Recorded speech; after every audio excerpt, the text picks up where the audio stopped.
সালামু আলাইকুম। Russia Ukraine যুদ্ধের সর্বশেষ আপডেট, পাশাপাশি হচ্ছে তৃতীয় বিশ্বযুদ্ধ যে কোনো মুহূর্তে যে শুরু হবে তার যে প্রাক পটভূমি বা প্রেক্ষাপট, সেটারই একটা দৃশ্যপট গতকালকে আমরা দেখলাম। সারা পৃথিবীতে একটা যুদ্ধাংদেহী মনোভাব নিয়ে প্রত্যেকটা রাষ্ট্র একে অন্যের সাথে লড়াইয়ে চলছে। আপনি দেখেন আমাদের মধ্যপ্রাচ্যের শক্তিশালী দেশ সৌদি আরব এবং আরব আমিরাত একে অন্যের সাথে প্রক্সি যুদ্ধ করছে। কোথায়? ইয়েমেনে।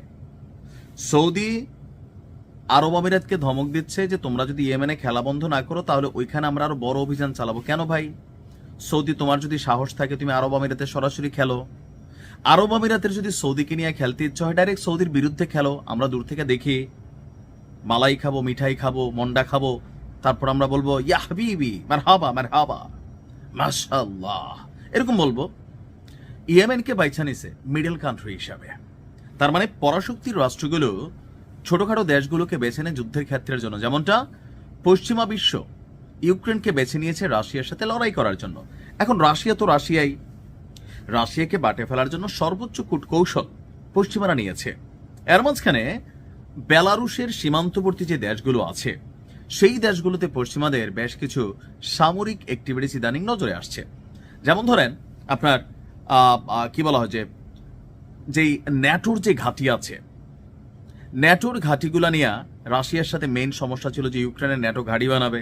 তো ইউক্রেনে বানাইতে পারে না, কি হয়েছে, অরিশনিক যে অঞ্চলগুলো আছে সেখানে তো এখন করতেছে, ফিনল্যান্ডে করার চেষ্টা করতেছে, সুইডেনে করার চেষ্টা করতেছে, আরো যে রাষ্ট্রগুলো আছে সীমান্তবর্তী সেখানে করার চেষ্টা করতেছে। আর এই সকল কিছু দেখে পুতিনের বাসভবনে হামলা হয়েছে, রাশিয়ার ভিতরে অভিযান চলতেছে। আর এই সকল কিছুর কারণে গতকালকে এক বিরল দৃশ্য আমরা দেখলাম যে ভ্লাদিমির পুতিন বেলারুশে ব্যালিস্টিক মিসাইল মোতায়েন করেছে। এখন বেলারুশ কি? পুতিন কাকুর পার্ট 2 বা কপি ভার্সন ধরতে পারেন। এই রাষ্ট্রটাকে পুতিন কন্ট্রোল করে এবং কি এটার সার্বভৌমত্বের যে নিরাপত্তা এটা পুতিনই দেয়। এখন বেলারুশের জন্য আশেপাশের যে অরিশনিক অঞ্চলের রাষ্ট্রগুলো একটা হুমকি, বা সেখানে ন্যাটোর সেটআপ, এই সেটআপকে পাল্টা সেটআপ হিসাবে রাশিয়া সেখানে তাদের পারমাণবিক সক্ষমতা সম্পন্ন যে ব্যালিস্টিক মিসাইলগুলো আছে সেগুলো কালকে মোতায়েন করেছে। আর রাশিয়ার প্রতিরক্ষা মন্ত্রণালয় তারা এই তথ্য দিয়ে বলছে, একটা ভিডিও প্রকাশ করেছে।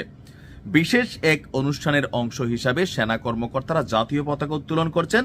এর পাশাপাশি আপনার এই বেলারুশে ব্যালিস্টিক মিসাইল পরিবহনের ভিডিও প্রকাশ করেছে রুশ প্রতিরক্ষা মন্ত্রণালয়।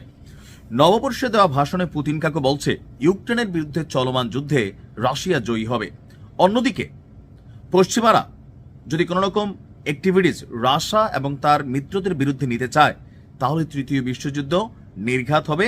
আর সেই যুদ্ধেও রাশিয়া এবং তাদের মিত্ররা বিজয়ী হবে। তবে রাশিয়া শান্তিতে বিশ্বাসী। পশ্চিমাদের উচিত রাশিয়ার কোনো ইস্যুতে নাক না গলানো এবং কি প্রক্সি কোনো যুদ্ধে রাশিয়ার সাথে সম্পৃক্ত না হওয়া। এখন এই যে সম্পৃক্ত হওয়া নেওয়ার মধ্যে আবার ওদিকে জেলিকি বলতেছে যে কিয়েভ যে কোনো মূল্যে পুতিন কাকু এবং আমেরিকা মিলে যে শান্তি চুক্তি করতেছে সেটাকে মানবে না। এখন জেলির এই গলার আওয়াজের পিছনের পটভূমি কি? জার্মানি, যুক্তরাজ্য। ট্রাম্প কোন রকমে চাইতেছে পুতিনের সাথে সম্পর্ক ভালো খারাপ যাই হোক, মানে যুদ্ধটাকে একটা এন্ডিং পয়েন্টে নিতে। কোথাও না কোথাও আমি জানি না ওই জেলির থেকে তাদের যে বিরল খনিজ পদার্থ আছে সেগুলো নেওয়ার একটা চুক্তি আছে, অনেকখানি জায়গা ছেড়া দিতে হবে। কিন্তু ইউরোপীয় ইউনিয়ন বা অন্যরা কিন্তু জেলিরে গুতাচ্ছে, না না না না তুমি রাজি হইও না, রাজি হলে তো সব হারাই ফেলবা। তো এই সকল ইস্যুতে তারা কি করতেছে, জেলি এবং ইউক্রেন মানে এই যুদ্ধটাকে তারা কন্টিনিউ করা রাশিয়াকে বাটে ফেলতে চাইতেছে। আর পুতিন এটা বুঝতেছে। এখন এই যে পুতিনের বিরুদ্ধে প্রক্সি যুদ্ধ চালানোর যে পরিকল্পনা, পুতিন যেভাবে ধরেন বেলারুশে এই ব্যালিস্টিক মিসাইল মোতায়েন করছে, এখন ওইখানের যে প্রেসিডেন্ট আছে লুকাশেঙ্কো, সে তো আরেক পাগলা। যদি দুই একটা স্যারেটারে দেয় পরিস্থিতি কোন দিকে যাবে? মানে সবকিছু মিলিয়ে 2026